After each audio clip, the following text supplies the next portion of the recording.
부정선거 의혹들은 많이 제기가 됐죠. 많은 부정선거 의혹이 제기됐지만 뿌리가 없어요. 뿌리가. 어디서 나온 자료인지 또 뭐 어떻게 만든 자료인지 뿌리가 없죠.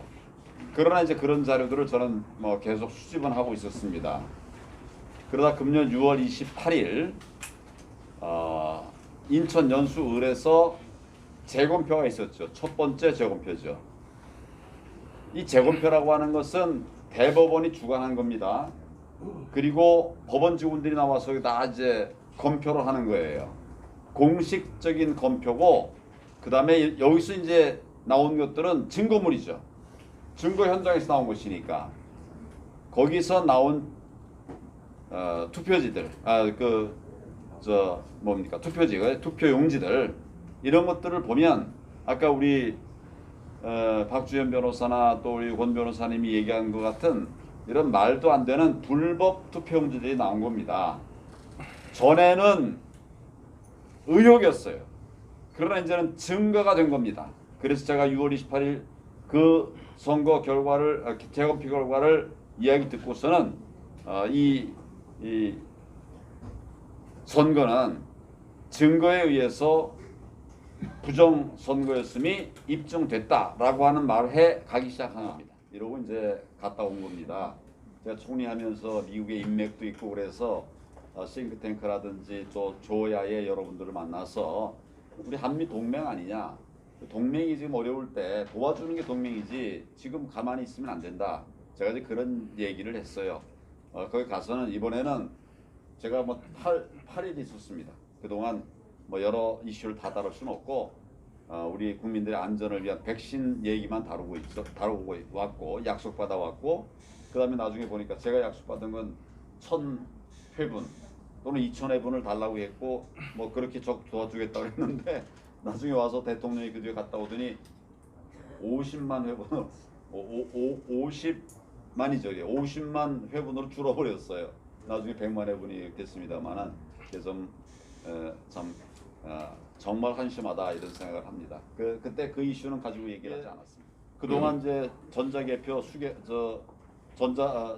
사전 투표 그런 제도가 나오면서 계속 불법 선거 시비가 걸리고 그러니까, 그리고 그게 한두 번도 아니고 벌써 한 8, 9년 됐는데 계속 이어서 나오니까 이 제도에 결함이 있다.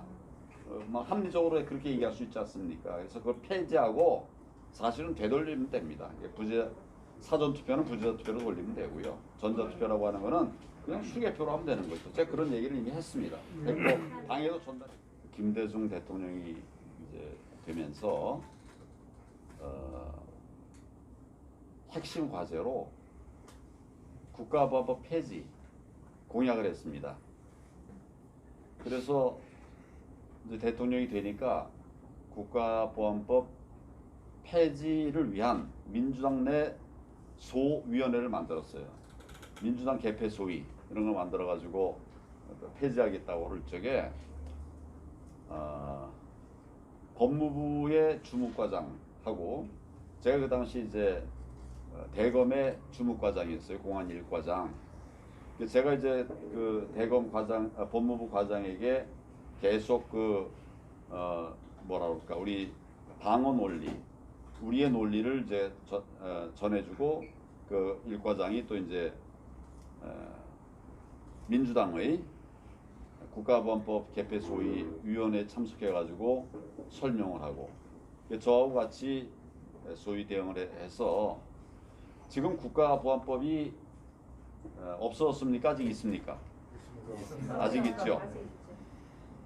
97년도에 없애려고 했는데 결국 우리가 6개월 동안 계속 이론 싸움을 한 거예요. 그 당시 이제 정부가 그 DJ 시대니까 우리 이제 정부에 속한 사람이긴 하지만 그래서 계속 6개월 동안 우리가 정말 치열한 이론 투쟁을 해가지고 결국 7명의 소위위원 중에 5명이 신중론으로 바뀌었어요.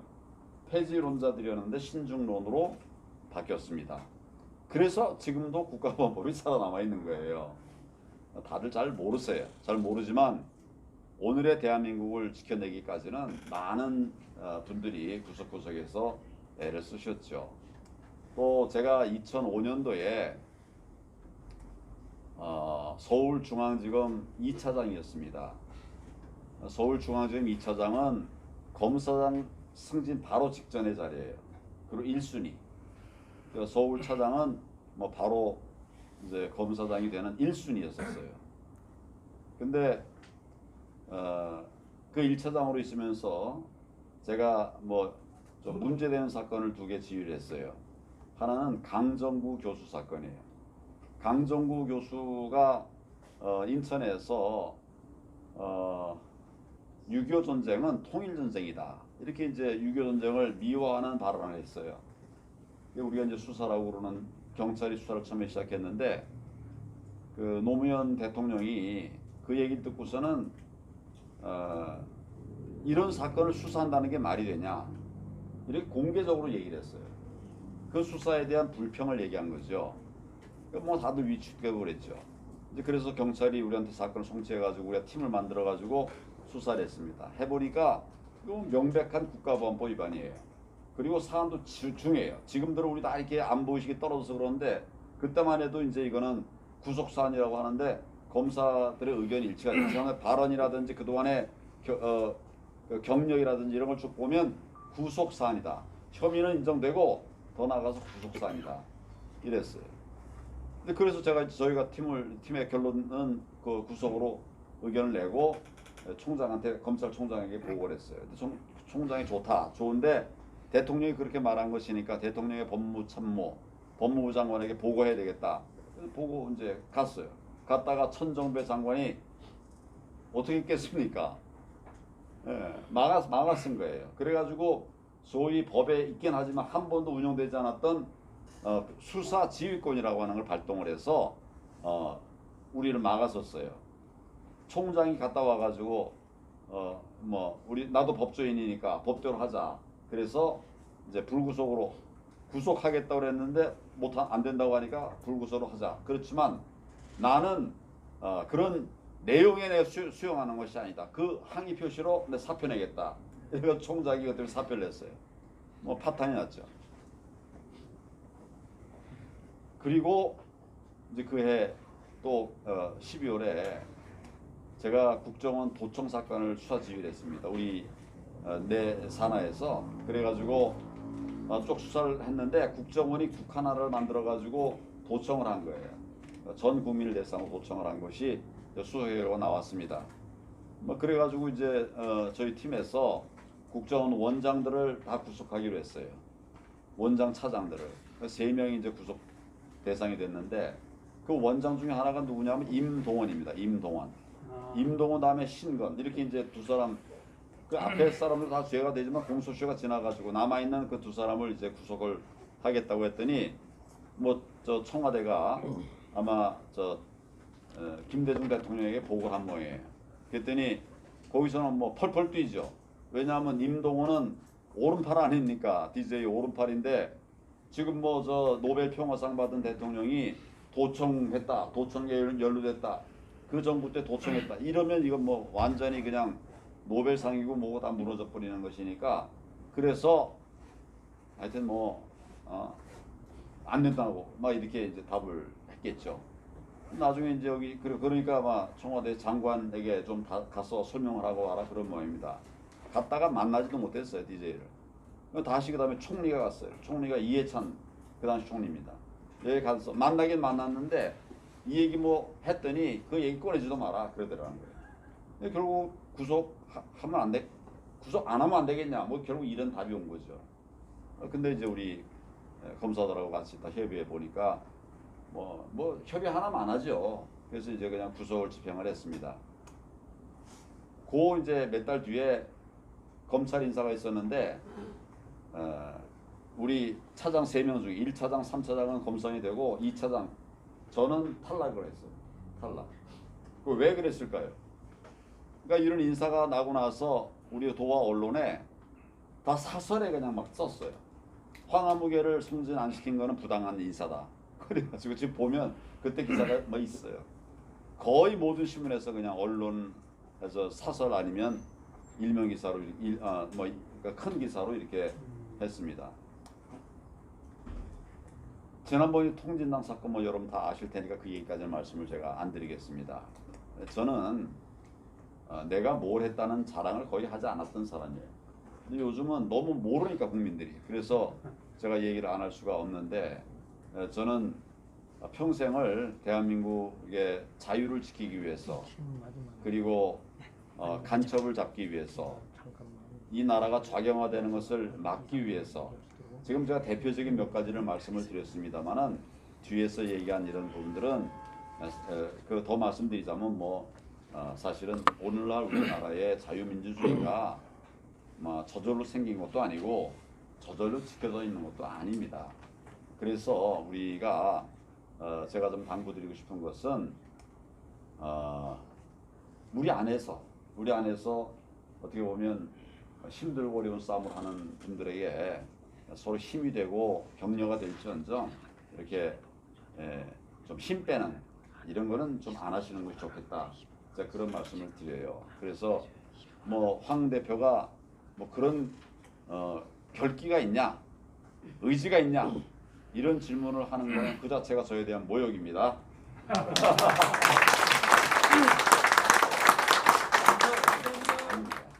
그러니까 하나하나를 다 또 무효화시켜야 돼요. 제가 정권 교체보다 그 뒤가 더 어렵다 하는 말씀을 드렸는데 잘들 잘 모르세요. 모르시지만 이게 전부 무효가 되더라도 사실은 법안 다 그냥 살아 있습니다. 그거 없애려고 그러면 하나하나 다 이제 끌어내야 되는 거예요, 사건들을. 그런데 180조 차지하고 있지 않습니까? 이거 어떻게 쉽게 되겠어요? 굉장히 어려운 일이에요. 그러나 나는 여러분 제가 통진당 해산 심판 청구할 때 통진당만 해산했으면 하나만화예요. 그래서 우리가 법에는 없지만 논리를 끌어내서 소속 의원들은 자격을 상실시켜야 된다. 이런 그 청구를 했습니다. 헌재에. 그래서 결과적으로는 통진당도 해산했고 그 다음에 그 의원 그 당시 5명 있었는데 이 사람들 자기가 또 박탈을 했어요. 굉장히 어려운 일입니다. 나중에 이거 정상화하는 것도 사실은 정권 교체만큼이나 어려운 일입니다. 그러나 이제 명분이 생기겠죠. 부정선거라고 하는 것이 확정되고 우리가 다음 대선에서 정권 교체를 이뤄내면 그 다음에는 어렵긴 어려워도 해결해 나갈 수 있는 길들이 있어요. 근데 진짜 아무나 할 수는 없으니까 이런 때는 위기 극복 경험이 있는 사람이 필요하지 않냐. 저는 그런 책임감을 가지고 다시 재개를 하게 됐습니다. 말씀하세요.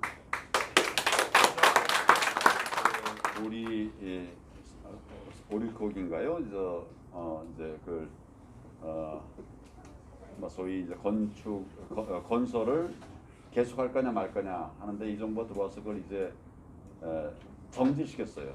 우리 건설을 하려고 하는데 그걸 정지시켜가지고 논란이 되니까 이 정부가 공론화위원회를 이제 구성해가지고 열었습니다. 그런데 여론은 그때 원전 폐지 그런 여론이 많았습니다. 더 원전 탈원전 정책이 잘 됐다라고 하는 여론이 제가 기억하기엔 더 많았어요.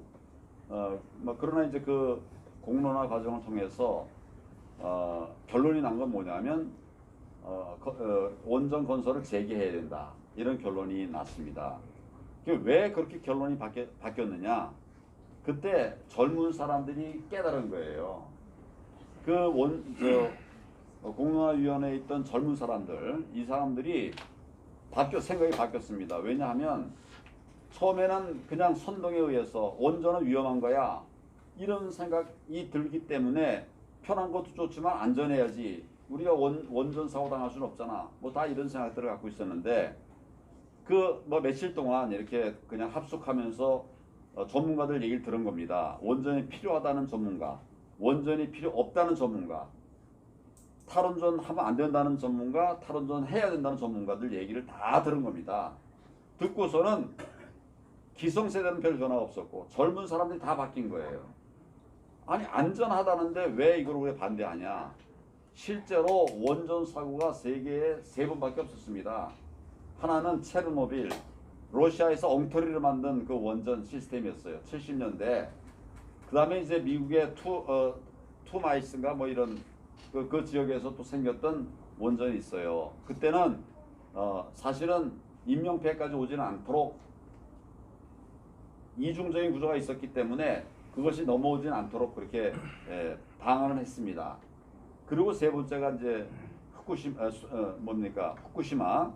여기에 저 원전인데 지난번에 이제 그 일본에서 근데 이거는 원전 사고가 아니라 해일 쓰나미 사건이다. 쓰나미가 덮쳐서 원전을 덮은 거지 그 자체가 문제가 있었던 것이 아니거든요. 이런 얘기를 다 했습니다. 다 듣고 원전 왜 안전한가? 물론 유출되면 안 되죠. 그러나 유출됐을 때 어떻게 막아낼 것인가? 지금 우리나라의 경우는 5중 방어막을 갖고 있어요. 만약 유출돼도 그렇게 막을 수 있다는 거죠. 뭐 유출된 일도 없고 그런 얘기를 좀 자세히 딱 들었어요. 전에는 그냥 선동에 의해서 그 얘기 듣지도 않으려고 안 했는데 지금은 딱 그냥 합숙하면서 이렇게 하다 보니까 팩트가 뭔지를 알게 된 거죠. 그래서 젊은 사람들의 표가 다 돌아섰습니다. 그래서 건설을 재개하게 된 거예요. 저는 사실을 알리면, 팩트를 알리면 기성세대는 사실은 자기 뭐 고정관념에 많이 얽히지만 젊은 사람들은 팩트를 알면 팩트를 쫓아옵니다.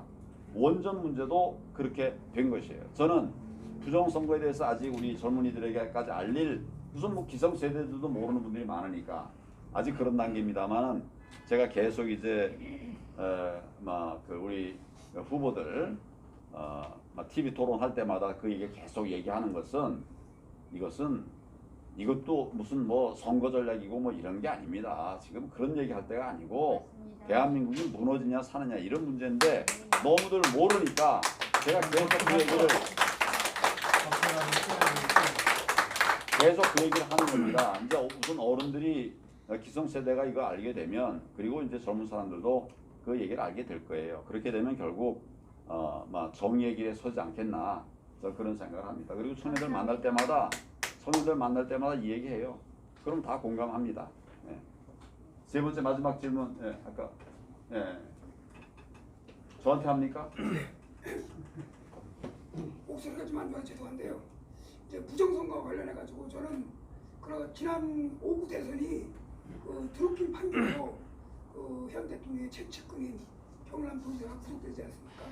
그리고 이제 경인선 여러 가지 얘기가 있는데 이러면은 그 대통령의 어떤 정당성에 저는 문제가 있다고 보기 때문에 혹시 그 후보님께서 현 대통령이 거국 중립내각 구성하고 그 자리에서 내려와야 되지 않냐 하는 그런 제안을 할 수 있다고 생각했는데 거기에 대한 의견을 듣고 싶습니다. 제안하면 받아주겠습니까? 안 받아도 한번 던져본다. 뭐 그럴 수는 있겠죠. 뭐 그런데 지난번에 김경수 지사 사건 유죄가 났죠. 근데 선거법은 무죄가 났어요. 그것도 말이 안 되는 거예요. 근데 왜 그랬을까? 지금 대통령 이 정권 지키려고 하는 거예요. 그러나 이것도 결국은 고쳐 나가야 됩니다. 그리고 결국 지난 정권이 정말 좀 잘 못된 모습으로 이렇게 출범한 이 부분에 관해서는 역사가 결국 평가하고 심판할 겁니다. 그리고 그런 것에 정말 자유민주주의의 뜻을 지키려고 하는 그런 분들이 정말 똘똘 뭉쳐서 네가 잘했니 왜 못했니 뭐 이런 얘기할 게 아니라 분명한 목표를 만들어가면 정말 우리가 꿈꾸던 자유 대한민국 다시 회복할 수 있습니다. 저는 제가 하여튼 살아있는 한 우리 대한민국의 자유민주주의 그 시장경제 법치가 확고하게 서는 그런 나라를 만들기 위해서 최선을 다할 것입니다. 박수! 이번 간담회를 마치도록 하겠습니다. 감사합니다. 자, 편안하게 안전하게 돌아가십시오. 30일 또 안내 해주세요. 30일 안내. 아니면 한번 더 해요. 30일은 많은 행동. 그리고 저희 부정선거 관련해서 핵심적인 증거 월요일 날 또 기자회견을 열 것입니다.